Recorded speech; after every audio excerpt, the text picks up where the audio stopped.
Демек, биз мындан ары 71 килограммга чейинки ушул салмактагы кармаштарды байкайбыз. Жана мынтип Кызыл бурчтан Уланбек Жалилов болсо, Көк бурчтан Кошой Чапкын уулу. Уланбек Жалилов учурда 19 жашта, боюнун узундугу 177 сантиметр. Кыргызстандын эрежеси жуш боюнча чемпиону. Буга чейин профессионалдык рингте 2 беттеш өткөрүнүн бирине жеңсе, бирисинде ошол жеңүү жазасын тартып алган. Ал Нурдастан Абдуллаевдин кол астында Жашдем спорттук клубунда машыгып келет. Ал эми Кошой Чапкын уулу бул 20 жаштагы, боюнун узундугу 170 сантиметр болгон спортчу. Wave Selection 14 жана ошо андан сырткары jiu-jitsu боюнча Кыргызстандын чемпиону. Аты калган профессионалдык рингте бир беттеш өткөрүп, анда ошол жеңишти ээлеген Кошой Чапкын уулу Нурбек Маткеримовдун кол астында Окпе спорттук клубунда машыгып келет. Демек, ошол спортчулардын жаш курактарында өтө эле чоң айырмачылык жок. Ал эми ошол көргөн аракеттеринде спортчулар өздөрүн канчалык деңгээлде мыкты көрсөтөт байкайбыз. Кошой Чапкын уулу өзүнүн лоу киктер менен дагы каршылашын текшерип көрөт. Узун соккуларды жолдодон дагы ал тайманбайт. Жана Уланбек Жалилов каршылашын менен ушул көбүнчө тейкдаунга кетип, жерден аракет көрүүгө да умтулат. Бирок аралыкты сактаган Кошой Чапкын уулу өзүнүн соккуларын, тепкилерин каршылашына жолдоп, аны өзүнө киргизбөөгө дагы умтулууда. Уланбек Жалиловдун азырынча ашыккан жок, аралыкты сактап толугу менен беттешти ушул ашыкпастан өткөрүү керек экенин жакшы билет. Ал эми Кошой Чапкын уулу мүмкүнчүлүк жаралган жерден эле өзүнүн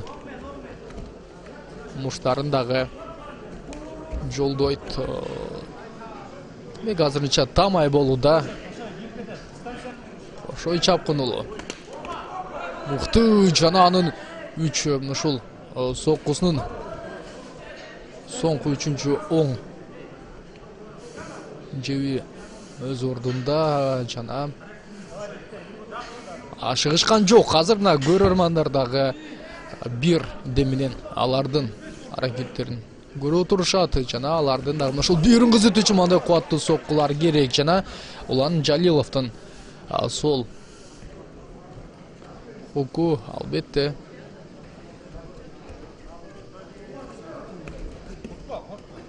өз ордунда. Ички лоу кик бар. Спортчулар ашыгышкан жок, күтөт. Айтор алар ошол көбүнчө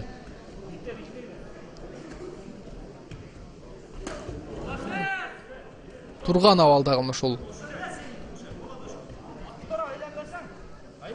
аракеттер көрүп басым жасайт. Ал эми күрөшкө же болсо андан кийинки аракеттерди көчө спортчулар балким ошол эгер деле экинчи раундга жетип кала турган болсо, анда ошол жактан дагы колдонушу ыктымал. Кошой Чапкын уулу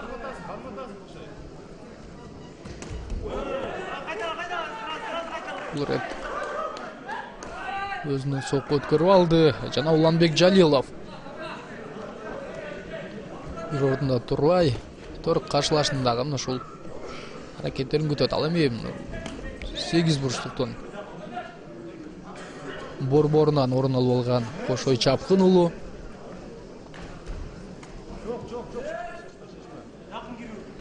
ар бир аракетинде ийгиликтүү болууга дагы умтулат. Демек, ушул спортчулардын активдүү аракеттери жолдогон кубаттуу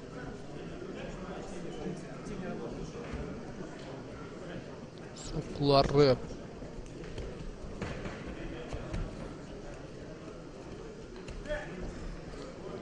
сөзсүз түрдө керек. Жана Кошой Чапкын уулунун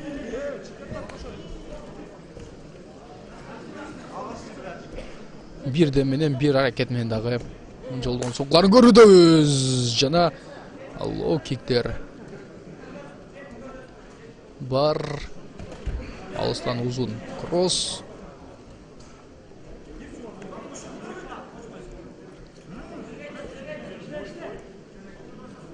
Кошой Чапкынұлы.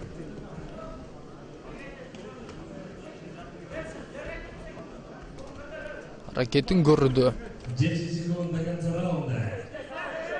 Өз әрекеттердің.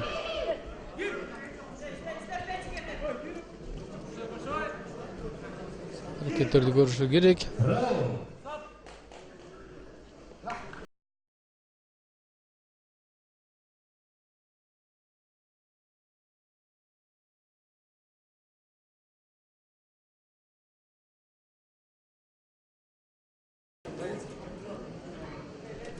Демек, екінші раунд жана 71 ошол килограммга чейинки салмактагы Кошой Чапкынұлы менен Уланбек Жалиловдун ортосундагы кармаштар. Уланбек Жалилов Кызыл Бурчтан чыккан спортчу экенин дагы эсиңиздерге салып өтөбүз. Ал эми Кошой Чапкынұлы биринчи раунддун жүрүшүндө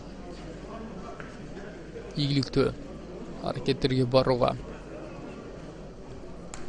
көбүрөөк ашыкты. Экинчи бөлүктө дагы спортчулар ушул турган абалында бири-бирине сокку жолдоону көздөйт. Айтор алар бири-бири менен ушул күрөшкөнгө көп басым жасаган жок. Биринчи раунд жүрүшүн алып, экинчи раунд башталганда эле мынтип Уланбек Жалилов башлашын тейкдаунга кетирүүгө умтулган, бирок Кошой Чапкынұлы абалды көздөдү жана ушул Манас эпосундагы Кошой сыяктуу эле атандашы менен күрөштө дагы кармаша алабы, көрөбүз. Канча дагы ошол өзүн тейкдаунга кетирүүгө жол берген жок.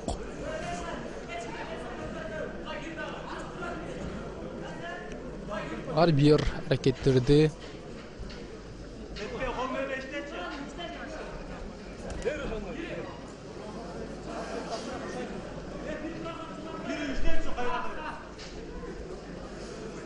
көрүшөт.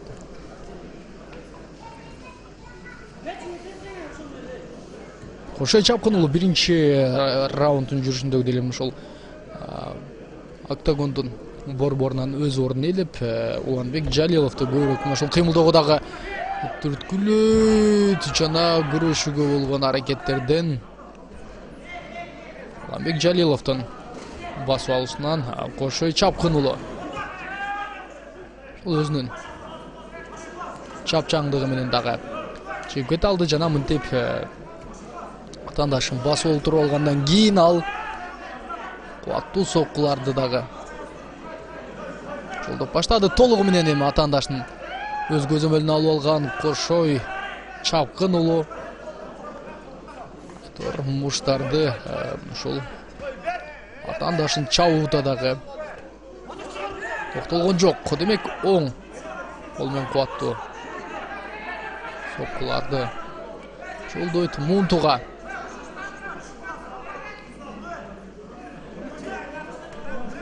Өз аракетин көрүүдө Уланбек Жалилов Бали азыр ушул жок дегенде өзүнө коргонууга бир аз мыкты алды жарата алган болчу, бирок кандан ары кайрадан Кошой Чапкынұлы тандашын тип өз көзөмөлүнө алып байлап алгандан кийин чыгып кете алабы? Жок, мынтип атандашынын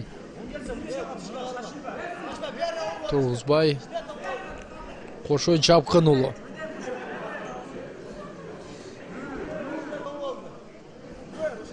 аракеттерди көрүшү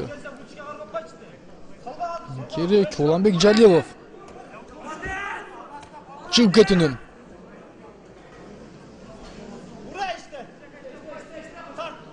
амалын таппайт жана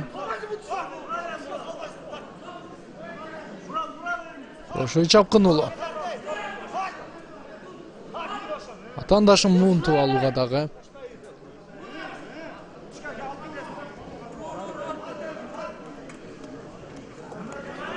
аракеттерин көрүүгө умтулууда.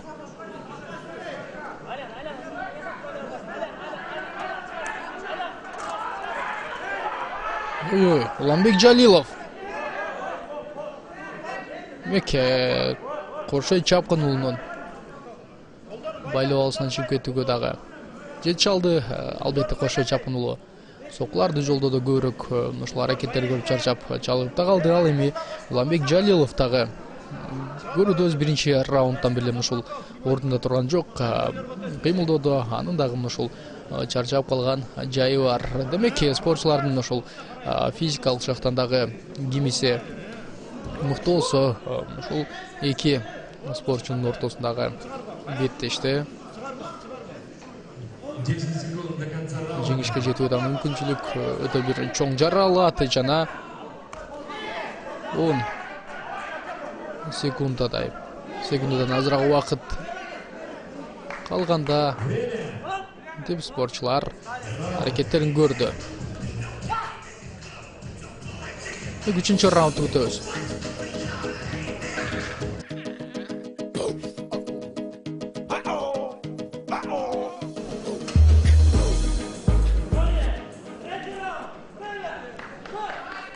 Демек 3-чү ушул чечүүчү раундга дагы келип жеттик. Жана спортчулардын тамай болуусунда Кошой Чапкын уулу көбүрөөк сокуларды жолдой алды. Ал эми Уланбек Жалилов ал мынтип 3-чү раунддун башында өзүнө ишенимдүү кубаттуу сокулар менен аракетин көрүүгө умтулган. Бирок анын ушул натыйжасында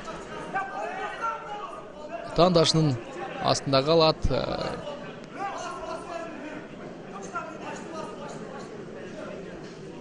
Уланбек Жалилов бул жерден эми туруп кетүүгө умтулушу керек. Ал эми Кошой Чапкын уулу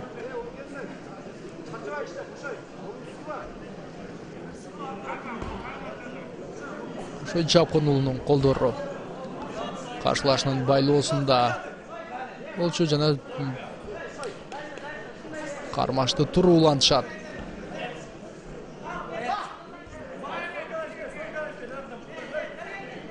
Чечүүчү бөлүк жана бул жакта аракеттер сөзсүз түрдө активдүү болуусу зарыл. Уланбек Жалилов менен Кошой Чапкын уулу экөө тең бирдей. Мыкты кадамдарга, мыкты аракеттерге бара алышты. Жана узун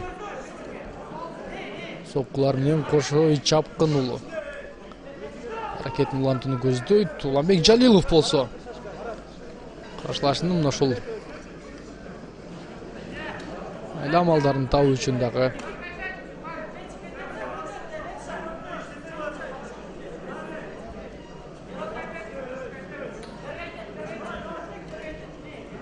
бир мыкты кадамдарга, мыкты аракеттерге барууга умтулат. Жана лоу-кикти жолдогон. Ал оңунан чыкты. Ар бир аракеттерди көрдү спортчуларыбыз. Болушунча ушул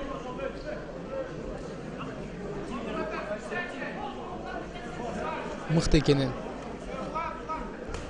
көрсөтүлөрү дагы керек. Кошой Чапкын уулу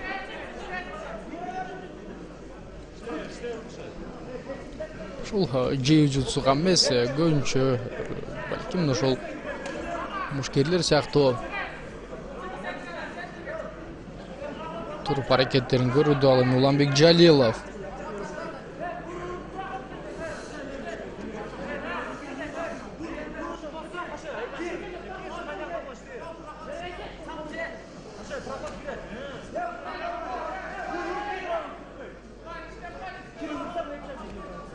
Жалилов тегде оңға кетирүүгө аракетин көрөт, дагы өзү натыйжада каршылашынын астында калып кала алды.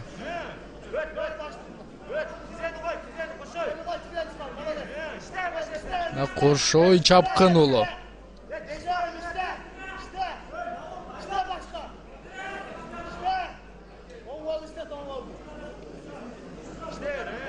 өтө бияр.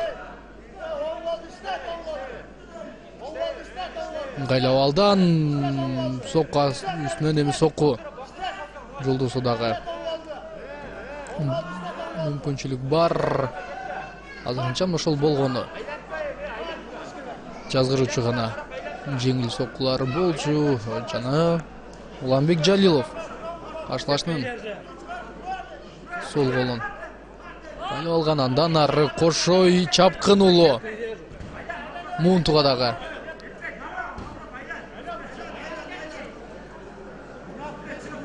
Лат жана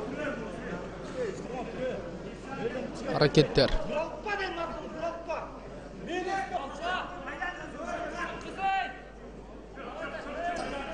Кандай болот? Уланбек Жалилов бул ирет дагы Муунтудан чыгып кеткенден кийин Кошой чапкын уулу Каршылаштын голдорун толугу менен байлайт. Жана беттеш мынтип эмес соңуна чыгат. Айтор эки мушкер тең, ошол соңуна чейин кармашышты, экөө тең катачылыктарга жол берип албоого умтулушту. Жана натыйжада биз эми калыстардын чечимин күтөбүз.